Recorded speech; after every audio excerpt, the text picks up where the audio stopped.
Now First, that you've reviewed the film, how do you feel about your unit's performance? I think there's a lot of good things that we got out of it. To me, for the first game with 3 new starters, I think the one positive you leave out of there is Jamal being at center. Was, to me, we went in there on a silent cadence, going on a silent cadence from the first game. There was no, we had 2 penalties, 2 holding penalties, which were unacceptable. But to me, no off-start, no offsides, no bad snaps. No, I mean, they shouldn't be anyway. But just to me, the first game going silent cadence for him, I think it was a good game for him.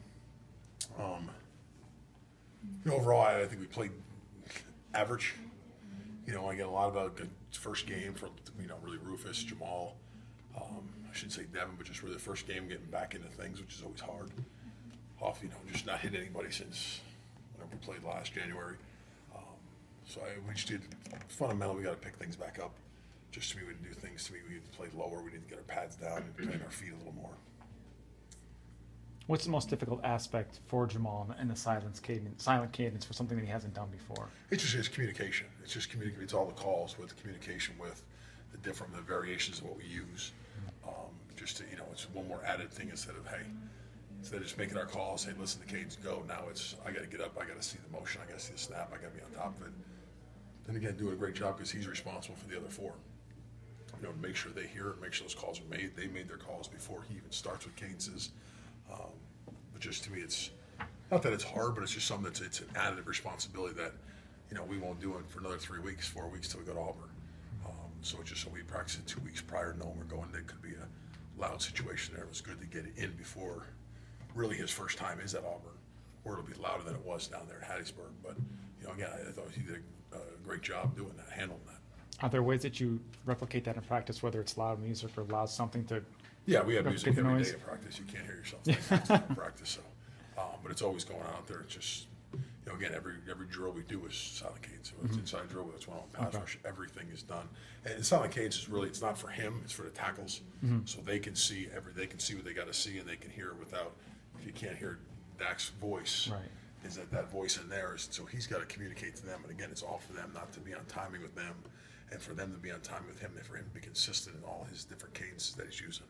How did you feel like Rufus did in his first real game at left tackle? Other than the sack he gave up, did you feel like he performed really well? Yeah, I think he performed decently.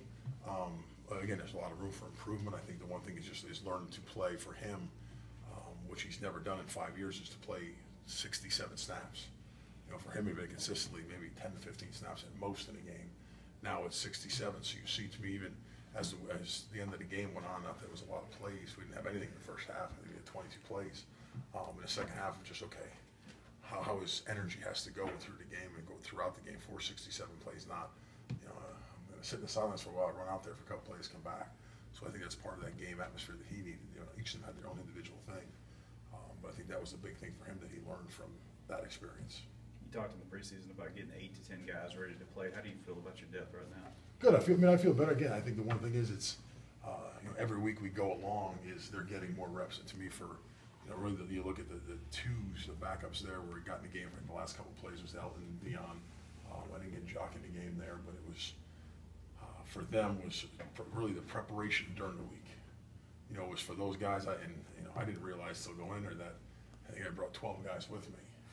6 of them never done a road trip before. So even getting on the bus, going to the bus, getting in the hotel, being in the hotel for team dinner, for Saturday preparation, Saturday walkthroughs, they kept walking around going, where are we supposed to be? What are we supposed to do? And you forget quickly from, I've been doing it long enough that then they haven't. So it's okay, here's what we got to do, be on time. Here's how walkthrough goes. Here's how we're going to rotate. So even getting the game for them was, Dion was on field goal, did a great job with field goal. But those last couple plays of, now they've been on the field, but the whole week up to the game on Saturday is probably more important than even the game itself, was how do you watch film? How do you prepare? How do you understand first and second down? How do you understand third down? How do you understand red zone?